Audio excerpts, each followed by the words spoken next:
Hi guys! Ito nga pala yung decor namin. Yan yung request na team ni client. Bigay na kami ng bulaklak.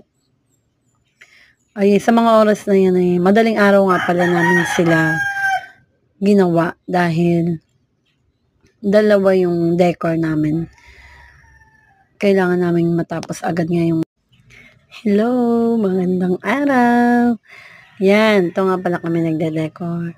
Request ng client namin na may flower yan. Pero, for birthday and binyag yan, guys. Ayan, sa mga oras na yan nga pala, madaling araw na kami dyan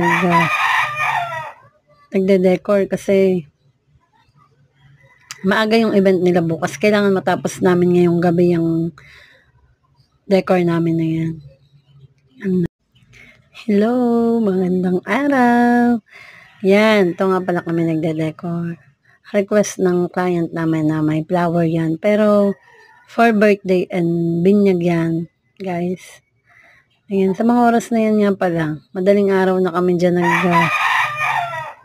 nagde-decor kasi maaga yung event nila bukas. Kailangan matapos namin ngayong gabi yung decor namin na yan.